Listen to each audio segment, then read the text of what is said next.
Hello,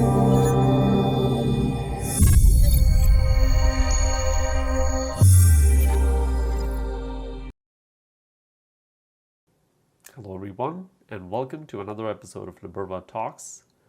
Today's topic of discussion is marketing, and the expert joining us today is Meng. Meng holds an MBA from HEC Montreal and a bachelor's degree from Jean Moulin University, France. In addition to that, she also holds a degree from Sun Yat-sen University, China, where she has been an academic record holder. Meng is an experienced marketing professional and has worked in different companies in the areas of content marketing and communications. So welcome, Meng. And first of all, tell us a little bit about yourself. Hello, everyone. My name is Meng. I'm the content strategist at Flinks. I have been working in the marketing and communication sector for almost 10 years now. I'm based in Montreal. In the past, I moved around quite a bit. I used to live in China, in France, and a couple of countries in West Africa. In general, I really enjoy discovering different cultures and learning different new languages. In my spare time, I enjoy cooking and working out, and I'm really excited to be here today. So, when a layperson thinks marketing, they think advertising. And another closely related area is probably sales. So, when you look at the company org charts and literature, you would find the two terms mentioned together, sales and marketing. So, tell us about the true definition of marketing. What is it really about? This is a very interesting subject. The concept of marketing has been ever evolving, and everyone will have their own definition of what marketing is truly about, right? From where I stand, I see marketing is obviously more than just doing advertising. It is the process of bridging the communication and knowledge gaps between your offerings and your customers. Imagine first, you need to have solid understanding of your own product positioning, including pricing strategy, value adds, key differentiators, etc. Plus abundant research on your target audience.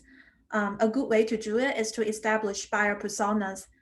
In that case, you can really articulate the value to your target audience in their own language and help them understand where you can step in and solve a specific pain point or challenge for them in their day-to-day life.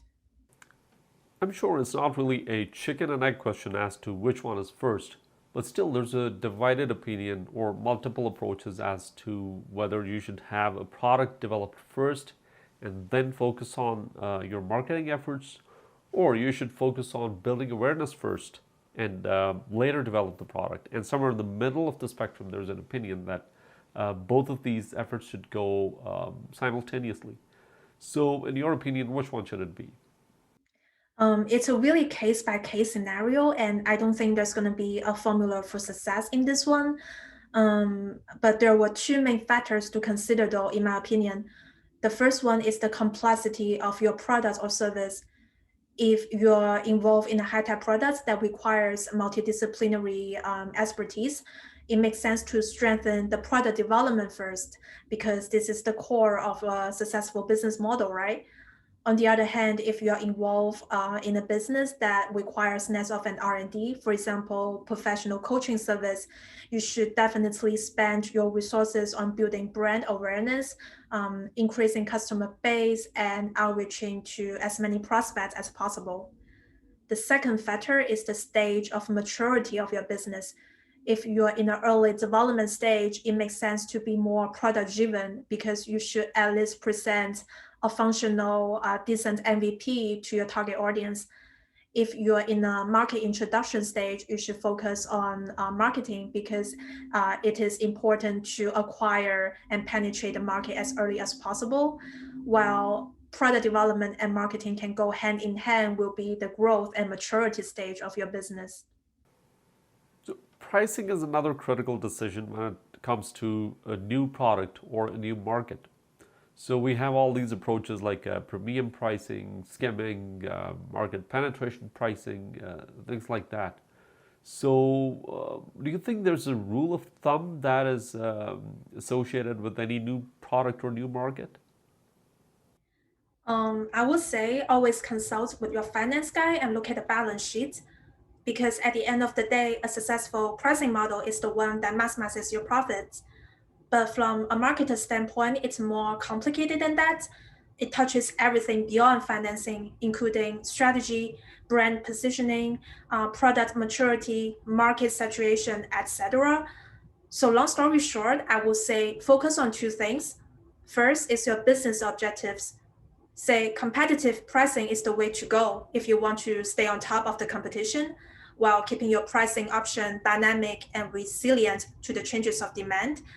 Freemium model will be efficient if you want to penetrate the market as early as possible while increasing your customer base incrementally. And bundle pricing will work really well if you have a portfolio of offerings and you want your customers to adopt more than one of your products or services at the same time faster. The second thing to consider is your product type. If you're offering physical products, make sure that the pricing can actually cover all the hard costs throughout the supply chain so you can stand up against the competition. And if you're offering digital products or services, be aware that the pricing should reflect your brand identity, your expertise, your industry, and overall your value adds. And if you're offering services, you can adopt hourly pricing, project-based pricing, and even value-based pricing. Overall, I think pricing is not a decision that you got to make once. You have to test, observe, adjust, and iterate as you go. So there was a time when advertising was really simple. All what you would have to do was to buy ad space in the local newspaper or have your ad broadcast on the local radio station, or if you had a bigger budget, maybe you can have it televised. But with the new age of social media and the influence it has and the information overload it brings, what do you think? What is the importance of the right content, and how can it make a difference in making an advertising campaign more effective?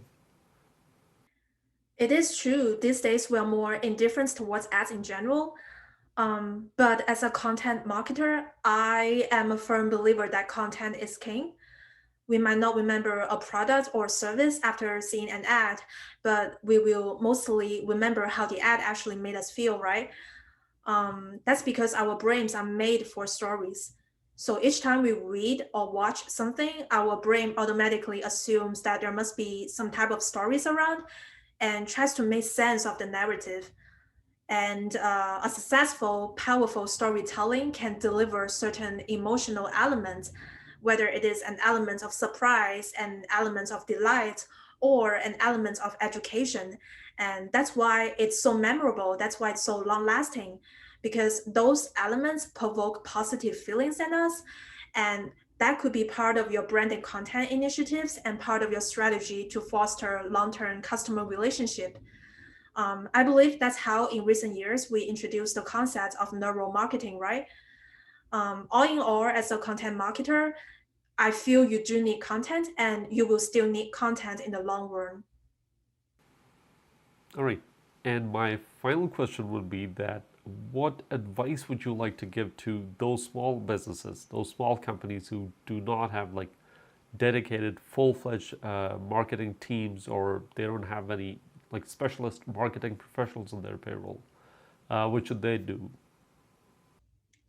It's simple. My 2 cents, focus on one thing at a time. Because when you don't have a marketing team or you are a one-man marketing team, it's just impossible to do everything you want at the same time all by yourself, period. So focus on one thing that you're actually good at and you have control of. For example, if you want to do content marketing, focus on one type of format on one channel. And at the end, think of your marketing initiatives as a train. What you need to do is to have one engine that powers your train and keep it running. All right, Meng, thank you so very much for joining us today. It was an absolute pleasure having this discussion and chatting with you about different dynamics of marketing. And I'm sure all the viewers, the small business owners who watched this discussion today, they will be able to draw great value and great benefit from these insights that you were so kind enough to share with us today. Thank you very much. What a great discussion. Thank you for inviting me, Kashan, and it's my honor to be here.